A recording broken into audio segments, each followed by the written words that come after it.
Hola a todos, bienvenidos a nuestro video de matemáticas y física.com. Hoy vamos a ver lo que tiene que ver con el tema de cuadriláteros. Para eso definamos lo que es un cuadrilátero. Un cuadrilátero es una figura geométrica plana que tiene 4 lados, 4 vértices, o sea 4 esquinas y 4 ángulos. Imagina un cuadrado, un rectángulo o un rombo, todas estas figuras son cuadriláteros. También podríamos decir que los cuadriláteros o un cuadrilátero es una figura geométrica plana cerrada que tiene 4 lados y 4 ángulos. Adicional a eso, pues veamos su clasificación. Entonces podríamos decir que los cuadriláteros los podemos clasificar en paralelogramos. En los paralelogramos está el cuadrado, está el rectángulo, está el rombo y está el romboide. Eso serían, digamos, de los cuadriláteros. Como clasificación los paralelogramos encontramos estos 4. También encontramos lo que nosotros conocemos como los trapecios. Y en los trapecios encontramos el trapecio escaleno, el isósceles y el rectángulo. Y otro tipo de clasificación de cuadriláteros son los trapezoides. Y los trapezoides podemos clasificarlos como simétricos y como asimétricos. Serían como las clasificaciones que podríamos hacer de un cuadrilátero. Entonces veamos acá cada figura por separado. Empecemos por los paralelogramos. Tenemos el cuadrado, que dijimos que era una figura geométrica plana con 4 lados congruentes y 4 ángulos rectos.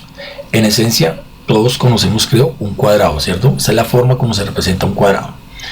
Tenemos también el rectángulo, que es una figura geométrica plana con 4 lados, donde sus lados opuestos son congruentes y paralelos. Todos sus ángulos son rectos. O sea, los lados opuestos son congruentes, o sea, quieren decir que son iguales y son a la vez paralelos, ¿sí? Estos con este son opuestos y son iguales. Tenemos el otro cuadrilátero que hace parte de la familia de los paralelogramos, llamado el rombo. Y el rombo, pues, es una figura geométrica plana con 4 lados congruentes y 2 pares de ángulos iguales. Yo podría decir que este con este lado son congruentes, este con este lado son congruentes, y este ángulo con este ángulo son iguales, y este ángulo con este ángulo son iguales. Entonces, la forma como yo represento un rombo. Como último cuadrilátero de la familia de los paralelogramos tenemos el romboide, que es simplemente lo que normalmente se conoce como un paralelogramo, ¿cierto? Ese paralelogramo es realmente el romboide, que es una figura geométrica plana con 4 lados opuestos y ángulos opuestos respectivamente congruentes. O sea, estos dos lados son opuestos y a la vez son paralelos entre sí, pero son congruentes, o sea, son iguales, y estos dos lados también. Lo mismo los ángulos, este ángulo con este ángulo son congruentes, este ángulo con este ángulo son congruentes. Y esta sería la familia de los paralelogramos como parte de los cuadriláteros. Veamos ahora algunas propiedades de los paralelogramos antes de ver la otra familia. Entonces, ¿qué propiedades encontramos en los paralelogramos? Pues un paralelogramo, primero, es un cuadrilátero, figura de 4 lados, que tiene 2 pares de lados opuestos paralelos. Esta característica es fundamental, que le otorga una serie de propiedades únicas. Entonces, si tenemos un paralelogramo, los lados opuestos son congruentes. Esto significa que los lados opuestos de un paralelogramo tienen la misma longitud, ¿sí? Vuelvo a decirlo, esto significa que los lados opuestos de un paralelogramo tienen la misma longitud. Si tenemos este paralelogramo, podríamos decir que este lado con este lado de acá, podríamos decir que son opuestos y que tienen la misma longitud. O sea que son congruentes, y por lo mismo este lado de acá es opuesto con este lado de acá, y por lo tanto son congruentes y tienen la misma longitud. Adicional a eso, pues tenemos otra característica que está relacionada con los ángulos opuestos congruentes. Entonces decimos que los ángulos opuestos de un paralelogramo también son de igual medida, o sea que este ángulo que se me forma acá es igual a este ángulo que se me forma acá, y podríamos decir que este ángulo que se me forma acá debe ser igual a este ángulo que se me forma acá. Y básicamente así hablamos de la congruencia de los ángulos opuestos en un paralelogramo. Además, también tenemos que estos ángulos son suplementarios, ¿no? O sea, podemos decir que los ángulos consecutivos son suplementarios. Este ángulo con este ángulo de acá, si yo proyectara este ángulo de acá, sería exactamente la medida de este ángulo. Quiere decir que la suma de estos dos ángulos es 180 grados. O sea que estos dos ángulos son suplementarios. Igualmente arriba, ¿no? Si yo sumo este ángulo con este ángulo de acá, la suma de sus ángulos me va a dar 180 grados. Vamos a ver que este ángulo A se va a llamar alfa y este otro ángulo de acá se va a llamar beta. Si yo proyectara este ángulo acá, pues este va a ser alfa, y alfa más beta me va a sumar que es igual a 180 grados por ser suplementarios. Esa es otra característica o otra propiedad de los paralelogramos.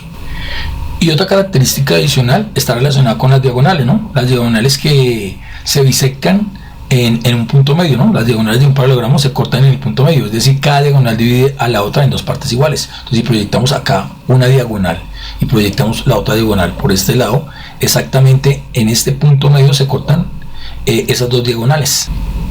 Y podríamos decir que cada una de estas diagonales me puede decir que me divide este paralelogramo en dos partes iguales. Ahora veamos los trapecios, los otros cuadriláteros que tienen que ver con los trapecios, y definamos lo que es un trapecio. No, pues un trapecio es una figura geométrica plana que tiene cuatro lados, pero a diferencia de un rectángulo o un cuadrado, en los trapecios solo dos de sus lados son paralelogramos. Entonces tenemos tres tipos de trapecios: el trapecio escaleno, que es el trapecio que tiene todos sus lados desiguales, ¿cierto? Todos sus lados son de diferente tamaño. ¿Listo? Es el trapecio escaleno. Tenemos el trapecio isósceles, que quiere decir que tiene dos ángulos iguales y dos lados iguales, ¿cierto? Estos dos lados son iguales y estos dos ángulos, este ángulo con este ángulo de acá, son iguales. Ese es el trapecio isósceles. Y tenemos el trapecio rectángulo, que es el que tiene como mínimo dos ángulos rectos, ¿cierto? Tiene este ángulo recto de acá y este ángulo recto de acá, o sea, tiene como mínimo dos ángulos rectos. A este trapecio le llamamos el trapecio rectángulo. Bueno, básicamente esos son los tres trapecios que conocemos, y ya para terminar la familia de los cuadriláteros tenemos lo que llaman los trapezoides.